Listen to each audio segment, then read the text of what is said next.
कोल्हापूर जिल्ह्यातील वाडी रत्नागिरीच्या मैनागिरी पर्वतावर बसलेले श्रीदेव ज्योतिबा मंदिर ऐतिहासिक आणि चैत्र यात्रेबद्दल प्रसिद्ध आहे. ब्रह्मा, विष्णू, महेश आणि जमदग्नी यांच्या क्रोधाचा रवांश म्हणजे ज्योतिबा, ज्यांना लोक केदारनाथ, रवळनाथ या नावाने देखील संबोधतात. रत्नासुराच्या वधानंतर देवी अंबाबाईच्या विनंतीवरून देव ज्योतिबा मैनागिरी पर्वतावर सदैव वास्तव्यास राहिले.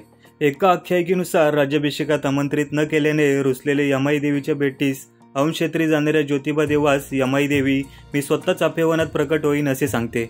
म्हणून याच दिवशी दरवर्षी चैत्र पौर्णिमेस देव ज्योतिबा पालखीतून यमाई भेटीस जातात व येथे जमदग्नीरूपी चांदीची कट्यार आणि यमाई देवी यांचा प्रतिकात्मक विवाह सोहळा पार पडतो. या यात्रेस महाराष्ट्रासह तेलंगणा, आंध्र प्रदेश, कर्नाटक या राज्यातील लाखो भाविक हजेरी लावतात.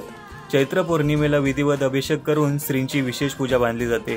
सायंकाळी 5 वाजता श्रींची उत्सव मूर्ती पालखीतून सर्व ताटामाटात यमाई मंदिराकडे प्रस्थान करते. यावेळी तोफीची सलामी दिली जाते व भाविक गुलाल खोबऱ्याची उधळण करत चांगभले करतात. यात्रेचे मुख्य आकर्षण म्हणजे 100हून अधिक उंच मानाच्या शासनकाठ्या उपस्थित असतात. यात्रेची सांगता पाकळणीच्या पालखी सोहळ्याने आणि गाव भंडाऱ्याने होते. यावर्षी यात्रा 12 एप्रिल रोजी भरणार आहे. तर मित्रांनो, तुम्ही यात्रेला जाणार आहात का? मला कमेंट करून सांगा आणि फॉलो करायला विसरू नका.